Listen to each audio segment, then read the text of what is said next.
Terraria, a game with one of the best progression systems on the market. But what if we broke that? I downloaded this mod. With it installed, every enemy, no, everything you kill can drop a completely random item. A zombie can drop dirt, a demon can drop angel wings, the Eye of Cthulhu can drop the Eye of Cthulhu. Now it's time to answer the age-old question, what happens to your foreskin after it's cut off? But before that, make sure to kill that like button, because it might drop a random item. Now, let's get into it. After recreating my math teacher that disappeared halfway through the year for unexplained reasons, I spawned in and immediately felt bloodlust and killed a little tasty looking bird. However, I was full, so I decided to save its brain for later. Yeah, Brain of Confusion is okay, but it's really no mushroom clock or wings? Okay, so after 4 minutes, I now have the best type of movement accessory in the game. But that does not change anything. I may be able to soar through the air like the bird I slaughtered, but, oh, this feels nice. I'm sorry, I've been feeling off ever since I put that bird brain in. You wouldn't happen to know of a nice tree with plenty of twigs around it, would you? I'm getting sidetracked. To get this run rolling, the best option is to kill as many things as you can to get good weapons. Ideally, late pre-hard mode and beyond. The Vex doll would work well if it wasn't for the fact that I don't have any mana. That's a nebula helmet. Now that I have a helmet that harnesses the magic from the deep void of space and a doll to unleash the fiery power of the Dark Lord onto all that oppose me, absolutely nothing stands in my way, not even a giant stupid eyeball. Wait, with my first boss defeated and Squire leggings on, I made my way to the jungle. Its high enemy spawn rate means more enemies to fight. More enemies to fight means more random items means more Shroomite Digging Claw. Shroomite Digging Claw means fast mining, and fast mining means Beehive, and Beehive means...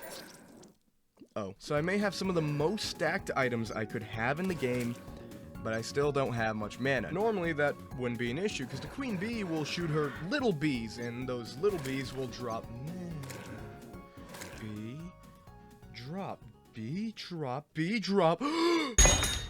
I've got an idea! Okay, so these bees suck, right? They poison you, they're very small, and even though they have practically no health, so many of them spawn that they swarm you. But what if you have a weapon that moves so fast they can't even touch you? And what if that weapon breaks the very thing that spawns them? With my newly acquired Shroomite Digging Claws, I can destroy Beehive blocks at breakneck speed, all the while bees spawn in frame 1 removed from existence, each one dropping a random item. From this, I would get some key items. A Starlight Sword, which gave me a great melee weapon to rely on when I run out of mana. The Plantera Spore Sack, an expert mode item that spawns in spores that home in on enemies and do a lot of damage.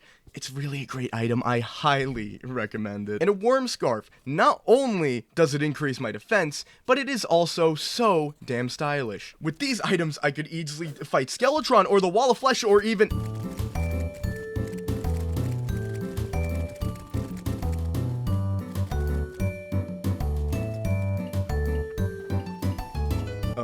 Okay, now I have a second and third piece of Moonlord armor, that being the Solar and Vortex chest plates, the Empress of Light's flying insignia giving me infinite flight, 2 rods of Discord, a great mage weapon, a Nebula Arcanum, one of the pillar weapons. Okay, that one's really good. Like, even after Moonlord, it's worth keeping around. Oh, and a Star Wrath. No more to say on that. At this stage, I should be able to fly right through a lot of the game. But you forget, I am stupid. After that confidence destroyer, see what I did there? I decided to go through the other pre-hard mode bosses, so now King Slime and Skeletron are down. While I'm completely set to beat the Wall of Flesh, the dungeon has 2 things I really need. A water candle, so getting a voodoo doll is faster, and a lot of farmable enemies. Now, by this point, you probably thought of a statue technique. Set up a low health passive mob statue on a timer and keep killing those. It's a quick and easy grinding strategy. Well, I thought the same thing. This is an issue Relogic themselves dealt with, not allowing enemies that spawn from statues to drop items. If they did, it would make it very easy to farm money and items, and as such, this mod developer wouldn't let this sort of thing slide. Oh, I stand corrected. This is so much easier! Oh, by the way, I got Nebula leggings in the dungeon at some point, so I am one piece away from making Merlin come in his cute little robes. And oh boy, he better be ready, because not only did I get that booby plate, I also got the lunar flare and a nice, long rainbow staff. It may be made of crystal, but hey, you can do whatever you set your mind to. The only thing I didn't have was good accessories, but otherwise, I was stacked in post-Moonlord gear prior to fighting the Wall of Flesh. Speaking of, I should probably do that now. Hell may be hot, but I am not. I start the tedious grinding process of finding a voodoo demon. After about half an hour, I find one. However, I completely neglect the whole twist of this playthrough. Enemies drop random items, so would this demon even drop the doll I'm looking for? You'll find that out after a message from today's sponsor. Thank you to you. What, I have 400 subs. You expect me to get a sponsor? I don't actually make money on these videos, so I consider you all my sponsors. So it would be appreciated if you could subscribe or leave a comment like these fine peepers. But I actually wanted to give a very special thank you to Mrs. Munchies on Twitter for this incredible piece of fan art. I really just wanted to say from the bottom of my heart, thank you. This is the first time anyone else has drawn my silly little eyeball character, and it's absolutely beautiful. They sent in this artwork back in like February, and I wanted to show it off at that point, but I never ended up doing it, and it's stuck in my mind for like the past several months, so I just really wanted to give some time today to it. If you want to send in fan art or anything else, then you can tweet it to me at xx_Dubsley_xx. Look, someone else has the name Dubsley on Twitter, what else am I supposed to do? But anyways, back to your regularly scheduled program. Oh hey, look, it does drop the voodoo doll. So it's time for the first big fight. Drop it in and what? No, that's not supposed to happen. Ordinarily, the wall would have spawned in, but it didn't. The guy just died and I lost my doll. Now, this is something that's happened to me once or twice before, so it's not that bad. Maybe it's just a fluke. So I channeled my inner architect and built up these wonderful forest side hotels. And with the guide back, I grinded, got another doll, and logged out, reset, just make sure that everything's good, you know, and threw it back in and actually fight this time. Oh my god, no. I don't know what the issue is. Maybe it was the mod, maybe it was some glitch, but I couldn't get the wall to spawn. Sadly, it was becoming a run killer. Something happened that disallowed my wall of flesh to spawn in no matter how many times I got a doll. Or at least, it would be. But I'm different. See, I make informational videos on Terraria, so I've researched some weird stuff. And about 4 months ago, I did research on a video about the guide that I ended up trashing. And that video introduced me to an interesting fact and mechanic about the guide in Wall of Flesh. See, you don't need to use a guide voodoo doll. In the 1.4 update, Relogic made it so if while in the underworld the guide dies while touching lava, the wall of flesh will spawn in. So I made a comfy little home for this guide in hell and waited for my roast to move in. With my fingers crossed, he completely willfully took a swim, and finally, the wall spawned. But very low at that. I know it's phallic looking, but you don't gotta go down them like that. And another boss crossed out, but let's take a second. What happened there? Why didn't the voodoo doll work? And even more, why was the wall so low? Well, I have one running theory. A game theory, if you will. It really boils down to the idea of me having a high hell. I'm pretty sure my seed considers the technical underworld lower than it spawned a majority of the blocks for the biome. So when the voodoo dolls burned at the top of the lava, it was technically too high to be the underworld. However, the guide sank pretty low before dying. So he was technically in the underworld, but the dolls weren't. This would also explain why the wall of flesh's hitbox was so low. That is what I thought. But I tested it again after the video, and no!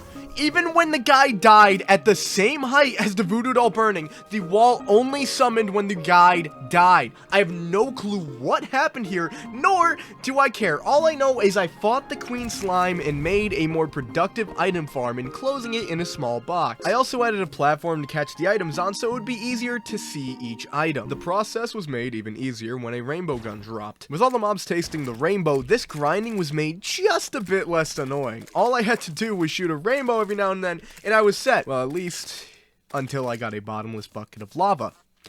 And now my farm was completely automatic, with the only thing I needed to do being to throw away the items I didn't want. It is kind of pointless for me to have farmed this long, especially since I already had so much post-Moonlord gear. But I need to get new mech boss summons, which gave me a lot of time during the day to leave this running in hope that I get 1 or 2. And hey, maybe I'd get solar armor or a zenith in the process.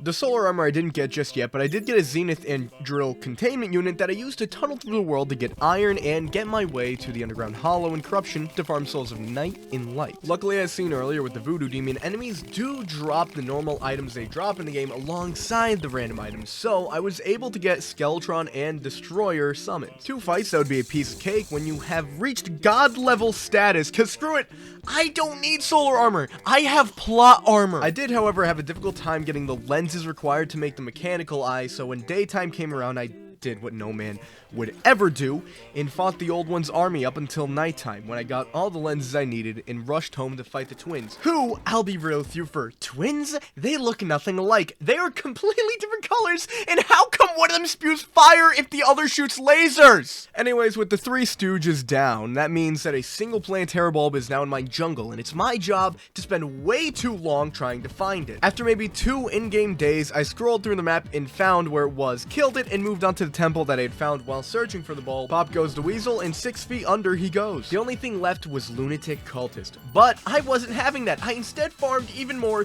because I'm a salty little baby who wants their solar armor. While farming for it, I got a truffle worm, so screw it. I went to the ocean and fought the Duke with a full set of solar armor. The fight is about what you'd expect for someone who has the best melee weapon and armor in the game. The only thing to do is beat the game. Through the many times I farmed random items, I did get a single celestial sigil, meaning I had 1 shot to beat the Moonlord, or else I would have to fight the pillars, and that is a fate no man wants to go through. Impending doom approaches. The last words, for better or worse, you hear in a playthrough. I've made it. This is the final fight left. All the memories I didn't bother to make flow through my mind. The time I left the mechanic in the dungeon, the 0 times I had to fight the Empress of Light to get the 1 item I really needed, and the underground snow biome. Oh, how I loved being able to ignore the underground snow biome. But through all this, the one thing that stuck with me, the one chunk to reside in my mind, all those minutes of getting OP items through extraordinarily cheap and easy ways, to all my statues, I promise, I will not let you down. No, that was easy.